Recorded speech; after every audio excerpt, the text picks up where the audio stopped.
Postman Pat and the Christmas Puddings by John Cunliffe. It was a bright day in November. At the post office, Mrs. Goggins said, "Ted left a message from Granny Dryden.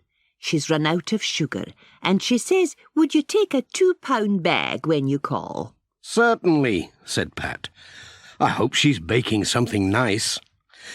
Mrs. Goggins gave Pat a bag of sugar with the letters, and off he went. Pat called at Greendale Farm with 2 letters and a parcel. But Mrs. Pottage was busy. She was very busy. She said, "Put them on the dresser, Pat. We're too busy to open them just now." The cooker was on. Pans boiled on the hob. The scales were out. The recipe book was open. The table was full. There were bags of flour and sugar and raisins and currants. There were packets of dates and peel and ground almonds. There was a bowl of butter warming by the stove. There was a bowl of brown eggs. There was a small bottle of brandy. Katie and Tom were helping. They weighed the flour. They beat the eggs. They held big wooden spoons and stirred round and round in the big mixing bowls. "My goodness," said Pat. "That smells good. Is it for a party?" "No, it's for Christmas," said Katie. "It's our Christmas pud," said Tom. "Pudding?" said Mrs. Pottage. "And cake," said Katie. "Lovely," said Pat, as he helped with an extra stir. "But what's that small bowl for?" "That's your pudding," said Tom. "Oh, it was a secret," said Katie. "Never mind," said Pat. "I'll forget it before Christmas comes." Mrs. Pottage put the puddings on to boil. Tom scraped a bowl. Katie licked a wooden spoon. She gave Pat the other one. They gave baby Paul a bowl to scrape, but he put it on his head. Pat went on his way. "Now, Jess," he said, "don't let me forget Granny Dryden's sugar." Pat called next on the Reverend Timms. The Reverend was in the kitchen too, with lots of pans boiling and steaming. "Are you busy with Christmas puddings as well?" said Pat. "Bless you, no," said the Reverend. "Miss Hubbard always makes me a lovely one. I could never eat 2. No, I'm making grapefruit marmalade. Always comes in handy for church events, you know. Do have a jar for Christmas. It goes nicely on toast." "Thank you very much," said Pat. Pat was on his way. At Thompson Ground, Alf was busy icing the Christmas cake. "It does it better than me," said Dorothy. Dorothy had already made the puddings, and she had 2 ready for Pat. "Thank you," said Pat as he went on his way. "We'll have a lot of puddings by the time Christmas comes," said Pat to Jess as they went along. "More than we can eat."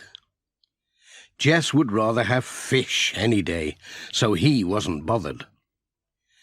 Granny Dryden was always glad to see Pat, but she was specially glad to see him today. "Did you bring the sugar?" was the first thing she said. "Yes, I've brought it," said Pat. "It's been cakes and puddings all the way. It would have been hard to forget." "Oh, that's lovely," said Granny Dryden. "You are a dear. I'll make you an extra pudding as a special thank you." "That's very kind of you," said Pat, wondering how many puddings that would make. Even Ted was busy in the kitchen when Pat called. He had a big machine on the table. It was whizzing and whirring like a cement mixer. "Whatever is that?" said Pat. "It's the doctor's food mixer," said Ted. "I've been putting a new motor on it. I'm trying it out on my mum's favourite recipe for—" "I can guess," said Pat. "Don't tell me. I bet it's for Christmas pudding."